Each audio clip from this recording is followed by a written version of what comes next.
This colonel is a real warrior type guy, and he had a degree in plasma physics.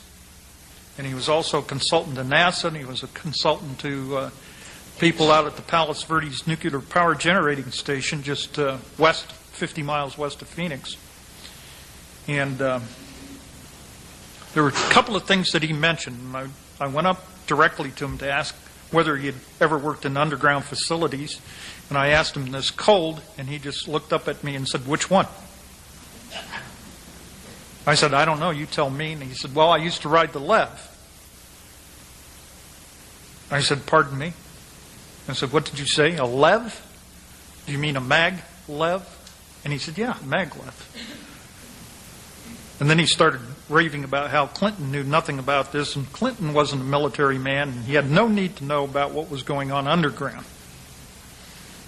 And he said the entrance to the system that he took was into White Sands Proving Grounds. The other thing he said was there was a base on the moon. I find that quite astounding. I mean, I have heard astounding things, not only from this colonel, okay, but also probably the highest rank was a retired 3-star general, lieutenant general in the Air Force. And he knew another guy that I was in contact with, and this other guy claims that he worked 7 years on the U.S. anti-gravity program. I have a fraction of what he told me, and I've got a tape recorded. It's true. Whoa. What a sham the space program is. Because there's another space program going on. A secret space program. And that's what I was attempting to find. In fact, you don't have to go too far to find that there is some secret space programs going on, because they had their own shuttles and their own astronaut crews right out here at Vandenberg Air Force Base, unbeknownst to everybody, and they scuttled a $5 billion facility that was housed there at one time. That was back in the 80s. But the kind of space program he was talking about is using a spacecraft that can leave the bounds of our atmosphere and travel to the planet Mars at 0.8 C, 0.8 the speed of light. And I said, "How do you know that?" "I've been there," he said. Yes, Bill, could you just elaborate a little more on the trips to Mars that you had mentioned earlier? That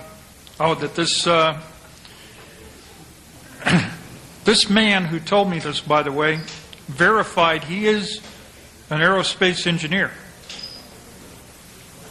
I cannot verify that he's also a physicist except by his writings, and I have some of his papers. And he claimed to work shoulder to shoulder with a race of human-like beings just like us. I forgot where he said they were from, if it really matters, but it was these people who were guiding him through the... He wasn't back engineering so much as he was on trying to explain the physics of what the engineers were doing. He was investigating the physics of it with the assistance of these beings, so he claimed. And he worked in underground facilities at Nevada Test Site, Channel 8, Edwards Air Force Base, maybe other places. And when I asked him this question, or I put this question to him, he said that he had been on this craft, had gone to Mars, and I asked him, where did you go? Where did you land? And he said, we went underground on Mars. And there was a base there where they landed. And he would not describe the base, who put it there, or whether it was our base. Nothing. He shut up about that. But in order to just evoke a little bit more information out of him, I asked the question, are there Martians? And there was a real pregnant pause. before he replied, and he simply said, yes. And I said, and what do they look like? Now get this, he said, like the ancient Egyptians. Now there's a book out, I find this fascinating, by Graham Hancock, just recently put out, about the connection between the planet Mars and Egypt. Is somebody onto something here? I don't know, but I think that's quite a coincidence, because there were people wandering around in the 1950s here in California telling me they had met Martians, and they had olive skin, dark hair, dark complected. I don't know how many of those stories. They were never little grays, they were always human. Yet we don't see any cities on Mars, not the canals. We know the atmosphere is carbon dioxide, it's very thin. Where do they live? But we do know that Mars once had apparently abundant water on its surface and probably had conditions that could support life.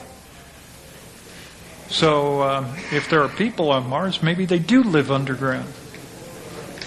Who knows? Thank you.